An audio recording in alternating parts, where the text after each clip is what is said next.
go to Proverbs 19, if we can today. Proverbs 19. Proverbs 19, we'll return to verse 13. Excuse me.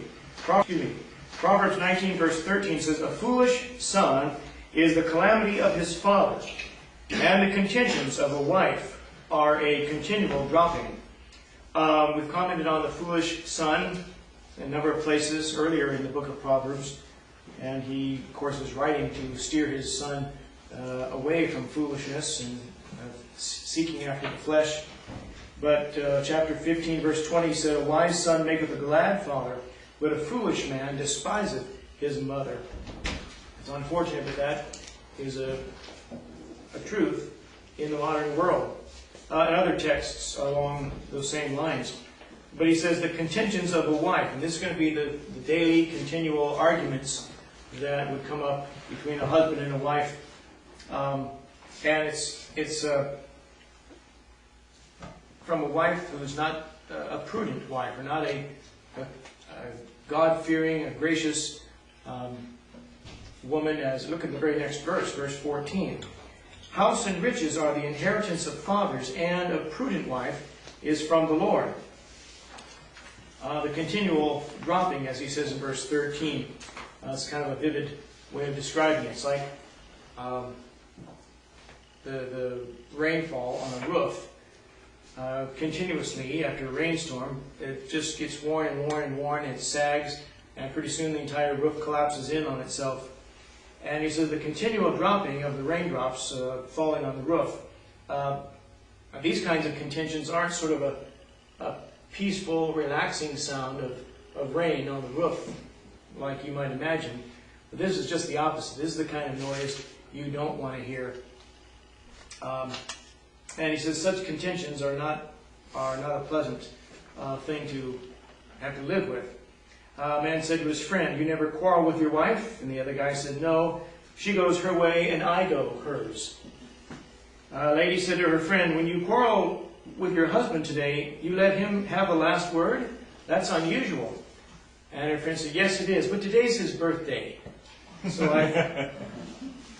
but the continual dropping, the continual pounding of raindrops, say like on a tin roof or metal roof, can be a very annoying thing. A little bit goes a very long way.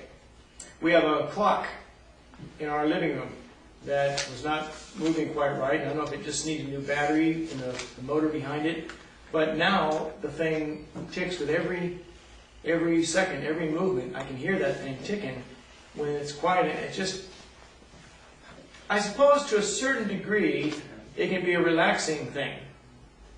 But after about a minute, no. And after that, no. It's not relaxing anymore after that. It's just, you wish you could just break the thing. And my wife bought these little objects. Or where did she buy them? She didn't buy them, but they were given to her. These little, I guess they're operated by solar power. You've seen them. People have them on their dashboard and their windows. It looks like a plant. And once it sits in the sun, the leaves start moving all by themselves. Or in this case, we've got a little snowman. And the snowman's wiggling back and forth.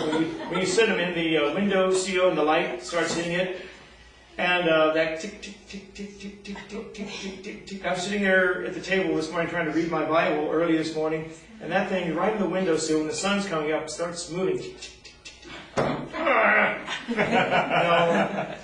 But the contentions of a wife, or like a continual dropping, that is a wife. It's not a prudent wife. She's not wise. She's not discreet. She's not discerning. She doesn't seek to be a compliment to her husband. She's not seeking after God to be pleasing as a woman of God wherever she can.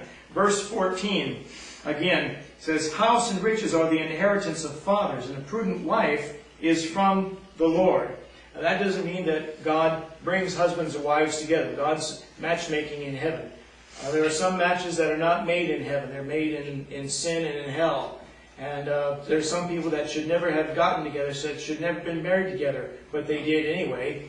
And so the idea that, and some of the commentaries and comments you find in the margins of some of the new versions of the Bible actually imply that God brings men and women together. He's the one in charge of who's going to marry who. I don't believe that.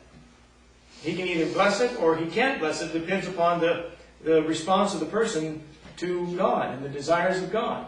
Ideally, a saved man marries a saved woman and they're both on the same page about being Bible believers, being God-fearing couple, and wanting to please Him, and each fulfilling their role as a husband and wife according to the New Testament. But it doesn't always happen that way. People, they plan their weddings, they anticipate it, they hatch it, they scheme it, and they carry it out, they make it happen, and God's not in any of it. It's like these arranged marriages in the Catholic Church in the Middle Ages, where the Pope tells the king, I need your son to marry the daughter of that monarch over there. That way he keeps all these kingdoms loosely under the control of the Catholic Church. That went on throughout Europe all the time. And arranged marriages are never the ideal, because the two people involved, maybe they don't know any better, or maybe they do know any better, and they say, I have to do it because it's expected of me.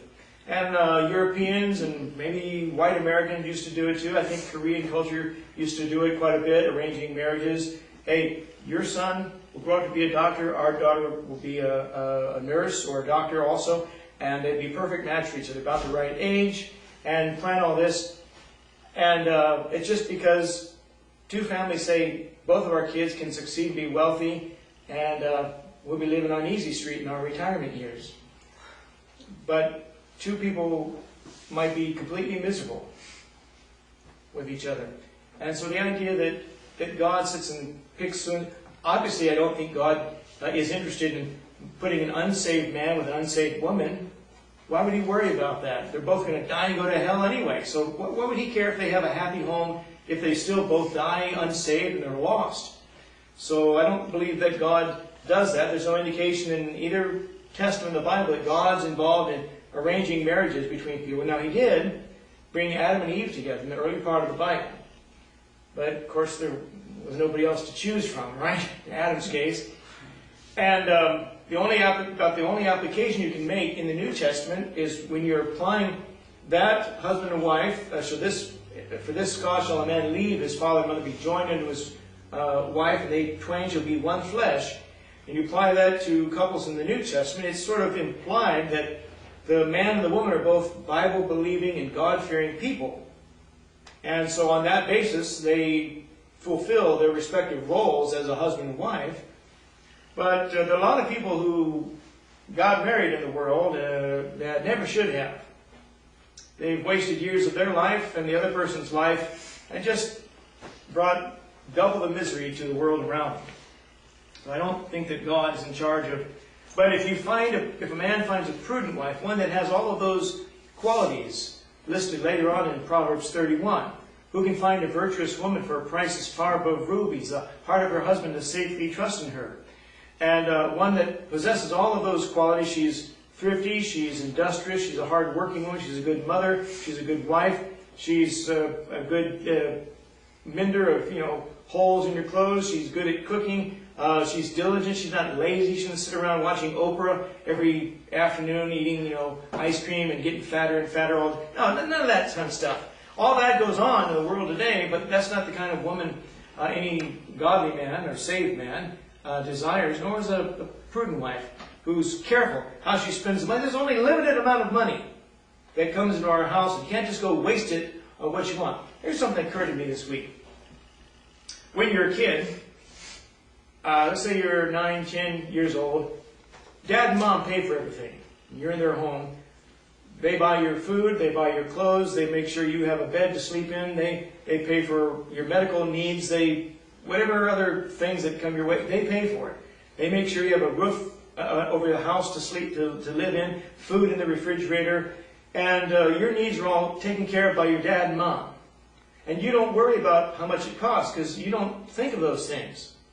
And if you say, Dad, can I do this because my friend down the street's doing it, and he says, you can't do it because we can't afford that. And you're a kid, you don't understand that. You don't understand, why can't we do it because so-and-so down the road, he's doing it, his dad and mom let him do it and get away with it. But then when you grow up and you earn a job, or you work a job and you're earning your own money, then you have to be careful how you spend it. suddenly you realize what your dad and mom were going through, but they couldn't explain it to you because you weren't able to understand it yet. Now you realize, I can't buy that just because I want it, because I can't afford it. And I really don't need to buy it on credit. If it's something I really don't have to have, I really shouldn't go put it on a credit card just because I want it. That wouldn't be a good decision, because then I'm going to be stuck paying for the credit card bill or the charge bill. So suddenly you begin being more mature with the money when you grow up. And it occurred to me that people become more conservative as they get older. They're not as foolish and foolhardy with the way they spend money as they were when they were young.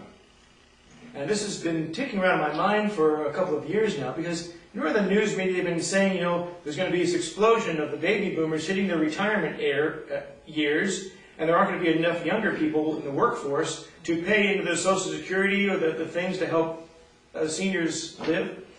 Well, I got to thinking, if there's this big explosion of older people, older seniors in America, and if the basic rule is true that people become more conservative when they get older, then I expect the political landscape to go more conservatively in national elections, because just sheer numerics. Except for the fact that you've got two political parties in this country. One is the party of the grown-ups that says that we can't afford it, we can't be spending the money on it. The other says, hey, spend money because it makes us feel good to have it. We shouldn't say no to these poor people that cry for our help, and they don't live here, they're not citizens here, but we should help them anyway. And just spend money that we don't have, print more money if we don't have it, borrow more money from China if we need it, just because we don't want to say no to anybody. You have one party that's still in their childlike era, and another political party, as a general rule, that has to be the grown-ups. But nobody likes to listen to the grown-ups say no. That's why the Democrats are so popular. People don't like to be told no, we can't afford it. And you have, as a general rule, the Republican Party in the United States saying it costs too much, we're going to be in debt if we take that on right now, we can't afford it. We can't answer everybody's request. We can't give everybody what they want. So, but you have a large number of people in the retirement years who, unfortunately, still have this mindset. And yet, in every other area of life, they would say, no, I can't afford that. It's not wise right now to try and pay for it. And so, now it's sort of a coin toss. I don't know which way it'll go. You have a lot of older people, and as a general, they should be more conservative. But if it means, you know, I'm not going to get something provided me free of charge, maybe they won't vote the direction that I would think they would go in. But then again, I'm not in that predicament in life yet where I have to make that decision. I'm looking at it as the difference between children and grown-ups as a general model. But a prudent wife would be one that says, you know, we can't afford that. We can't pay for that right now. We have to downsize. We have to pinch our pennies. We have to be wise and careful in the way we spend our money or budget our bills in this household. And that kind of woman is of the Lord. That's the kind every man should be able to thank God for. Now he also says in verse 14, house and riches are the inheritance of fathers. That is, every father, generally speaking, wants to leave what he's earned and acquired to his children. Unfortunately, the government comes along and calls it the inheritance tax, or the death inheritance estate tax. It's one thing, a guy earns he's got $5 million, and he dies, he's got this much in the bank. Or like Steve Jobs, they say he had $8 billion, and he leaves to his wife and family. And over the years, he earned that money and paid income taxes as he was earning it. So all that money has already been taxed to the federal government already. But in order to take that money and give it to his family, now that's considered income of theirs, and now the government wants to tax it again. That shouldn't take place. That shouldn't happen. It's been taxed once.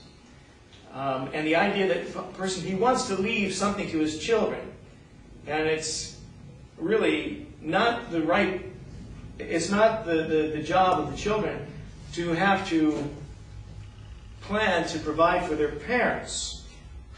And that's a general principle, and it doesn't always work out this way. But generally speaking, I think everybody can identify that in the normal course of life, a daddy earns something and he has a home, he wants to leave it to his children, and then they leave what they've earned to their children and down the line. So that's a truism in verse 14. Now let's go to verse 15. We'll read from verse 15 down through verse 21. Slothfulness casteth into a deep sleep, and an idle soul shall suffer hunger. He that keepeth the commandment keepeth his own soul, but he that despiseth his ways shall die.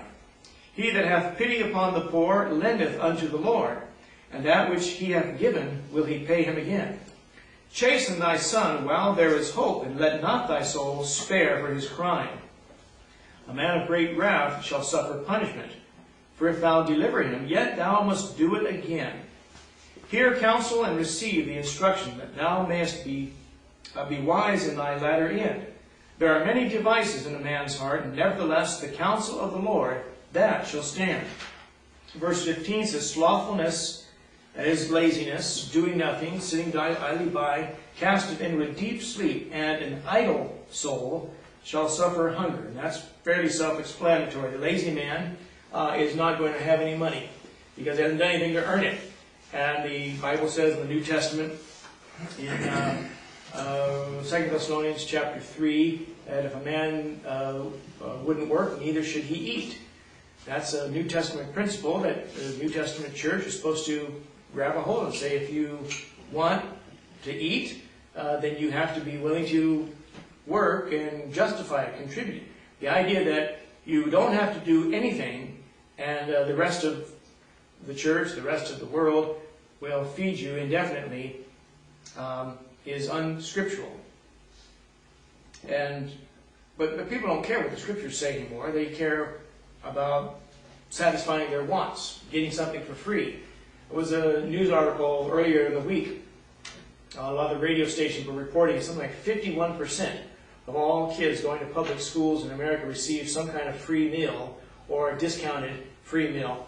Free breakfast at public schools, now free lunch at public schools, and in some school districts they're reporting free dinner at public schools. So the breakfast, lunch, and dinner kids are getting all at the taxpayers' expense.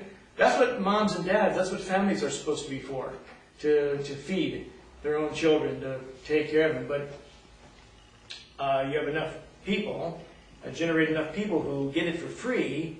They've never had to earn it or work for it. They don't appreciate the value of something. Here's the problem in America right now. 48% of all Americans, 48% of all Americans receive some kind of government benefit check.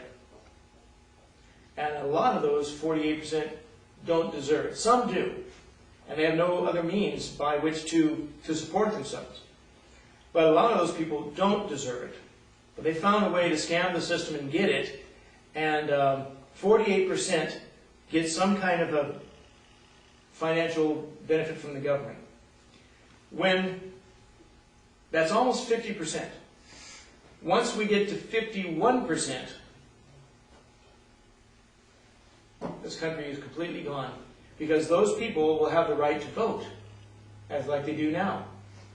And they're going to vote for all the freebies. They're never going to vote to cut off the free meal, or cut off the free benefit, to cut off the free loan, to cut the free this or that. They're never going to vote away something that they're being given for free. And they're going to be asking the productive half to pay for the non-productive half. And it's just about the tipping point now. Once it gets past 50% to 51%, now you have the majority of people receiving something from the government that the other minority are having to pay for. Goodbye, America. It's almost there now. That's why the coming elections in 2012, I believe, are very, very, very important. I know we say this about every 4 years, that this is the most important election, but every 4 years, it's right. It's true. We're right. This next year, if we don't get rid of that socialist in the White House and his administration, goodbye, America. There's an article on the internet the other day about a man in Sweden. He had diabetic complications for being diabetic for years. You know, he didn't take care of himself, and he had to have a toe amputated because of no circulation, and later on the whole lower part of the leg, and they had to have the lower part of his right leg amputated. And he's got other medical problems, and he sought to apply for a free or a government, provided motorized wheelchair so he could get around. And the government turned him down. They sent him a rejection letter saying they're not able to determine whether the condition is going to be permanent or not. And so he's devastated. He can't believe he gets a rejection letter from the government saying, we don't know, we haven't determined whether this is a permanent condition or not. He's 2 legs amputated. I'd say that's pretty permanent. And I thought, I read that, welcome to Obamacare. Welcome to Obamacare. The government will be deciding whether it's worth it to us to spend the money to give that free wheelchair to you or your parents or your mother, your father, whoever needs it in their, for their needs. Any system that says we're going to provide government health care to everybody, here's how it works. And I know I've gone off the trail, and I'm on a sort of sideline path. We'll get back to it in a second here. We're talking about slothfulness. We're talking about wastefulness. We're talking about one party that says spend all the money on everything, and others says no, we can't afford it. But if you promise health care to everybody in the country, then you have to emphasize the kind of health care that everybody at one time or another needs.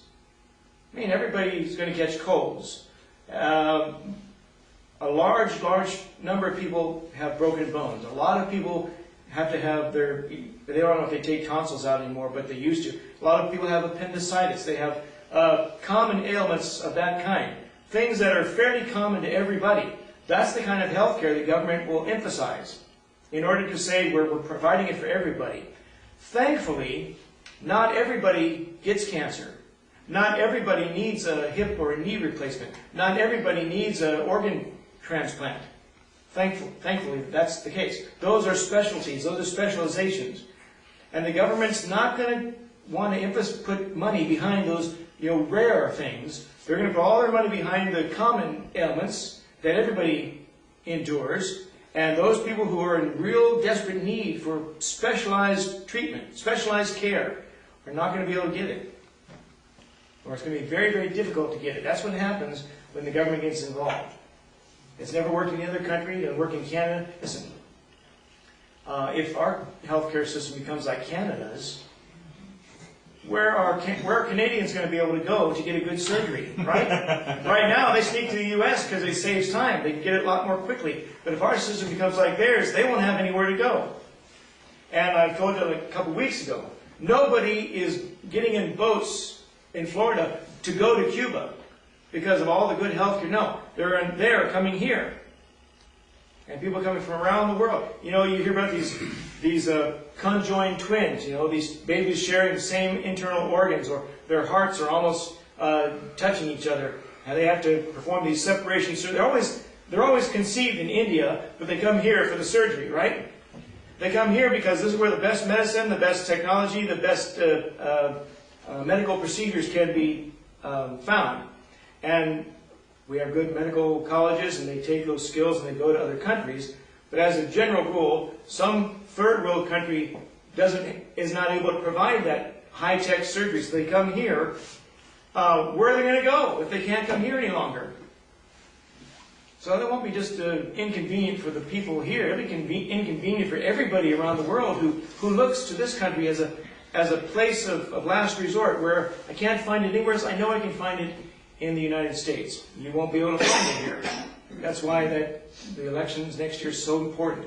A dead dog would be a better president than the one we have right now.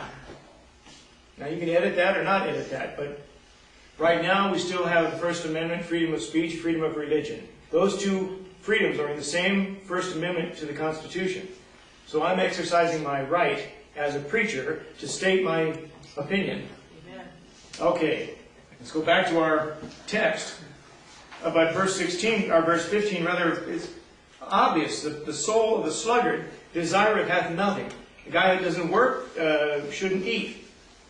And verse 16, he says, he that keepeth the commandment keepeth his own soul, but he that despiseth his ways shall die. Now if you match his ways in the second clause with the commandment, the first clause, you'll see that the commandment in the first part of the verse refers to God's commandment, despiseth his ways. So the commandment is God's commandment. In Ecclesiastes 8, verse 5, he says, whoso keepeth the commandment shall feel no evil thing. And a wise man's heart discerneth both time and judgment. Now he uses the singular form, commandment, singular, in this verse. That indicates a particular commandment that has a bearing. It applies to the need of at hand, or the issue of the moment. If there are commandments against murder or killing, thou shalt not kill, and someone does, then there are other commandments to address that, about capital punishment to the guilty party, or the offender. If there are commandments against stealing, theft, and someone engages in it, then there are other commandments about making restitution, or how that is to be paid for. And so the commandment, he that despiseth the commandment, or keepeth the commandment, keepeth his own soul, but he that despiseth his ways, or God's ways, shall die. You know, any person, any Christian, any individual, any society that ignores the rules of God does so to their own destruction. Back in 1862, Abraham Lincoln gave a proclamation to the nation about giving thanks, pausing for a time of thanksgiving to the nation. And he said, we have been sustained in our adversity and been prospered like no other nation has ever been prospered. God has sustained us in times of war or peace, and now even in times of war that are engulfing the nation. And he says, we've been prospered like no other nation ever prospered. And he says, but we have forgotten God. I mean, he said that in 1862. We have forgotten God. And we have vainly imagined in the deceitfulness of our hearts that all these blessings are the fruit of our own doing, the work of our own hands. And but he says, he that keepeth the commandment keepeth his own soul, and he that despiseth his ways shall die. You know, the Bible says, thou shalt, if the murderer is to be put to death, and he says, so that thou shalt not pollute the land wherein ye dwell. So if you allow a first-degree murderer, someone convicted of premeditated murder, to live, that's a form of pollution. You're polluting society. You're polluting the entire social structure. You know, a country indicates how serious it takes certain crimes by the kind of punishment it measures out for the crime. And if we don't punish murderers with the death penalty, then we're basically saying we don't take that seriously enough. There's a guy, I was watching a video, some of you might have seen this on YouTube or one of those websites, a lot of videos. He was videotaping the police doing their job, or the police making an arrest, or the police interrogating him or his family member. And apparently that's a crime. They've charged this guy with 5 counts of videotaping police without their permission. And in certain states that's punishable by up to 15 years in prison per offense. So the guy may be facing up to 75 years in jail for videotaping the police during the course of an arrest or their handling of a suspect, or however the thing went down. And so they put more emphasis on protecting people from being scrutinized or being found out. And it's a crime to videotape the police doing their job. You know, if it weren't for the guy videotaping the Rodney King thing, that never would have been found out. You know, other cases like that. I don't think that is a crime here in California, but in some states it is, and punishable by up to 15 years in prison. Imagine a guy getting 75 years in jail for using a video camera, and someone getting thrown in prison and out in 7-8 years for having murdered someone. If he gets out on parole, that's how lopsided the justice system is. But a country indicates how serious it takes certain crimes by the kind of punishment it requires when that crime is committed. And likewise with God, there are rules for living, and if some country or society refuses God's rules, they do so to their own destruction. Verse 17 says, "He that hath pity upon the poor lendeth unto the Lord, and that which he hath given will he repay him again." As you're giving something, you're doing some good deed. And the good deed under discussion or in question is a monetary gift. Because in the first clause he says, "He lendeth unto the Lord," as if you're lending something of your money to God's use or to God's service. And it's illustrated in a number of places. I'll show you a couple of instances. Come to the New Testament, to the book of Mark. Mark chapter 12. Mark chapter 12, and begin there at verse 41. Mark 12, and begin there at verse 41. "Jesus sat over against the treasury, and beheld how the people cast money into the treasury, and many that were rich cast in much. And there came a certain poor widow, and she threw in 2 mites, which make a farthing. And he called unto him his disciples, and said unto them, Verily I say unto you, that this poor widow hath cast more in than all they which have cast into the treasury. For all they did cast in of their abundance, but she of her want did cast in all that she had, even all her living." So the woman gave what little bit she had, not to be recognized, not to get attention and celebration, but because she was giving it as unto God. And Jesus said, this woman didn't have much, but what she did have, she gave. And she's cast in more because she basically gave everything she had. The rich man, he had plenty. And he gave, and he talked in other places about the scribes and Pharisees who like to be recognized in the marketplace, have greetings of rabbi, etc., be celebrated for who they are. And like what people haven't changed much over the centuries. They want to be celebrated for how much they give. They want their name on a plaque inscribed and put some prominent place. Everybody walks into that building or walks into that hospital, sees their name, and knows that they belong to either the High Flyers Club, the Eagles Club, the Gold Standard Club, whatever the level of giving is, and they see their name on that plaque. Oh, I know how much he gave. And people, they eat that up. And Christ said, verily, they have their reward. But this woman gave for the service of God. Also come to the book of Luke, chapter 10. Luke chapter 10.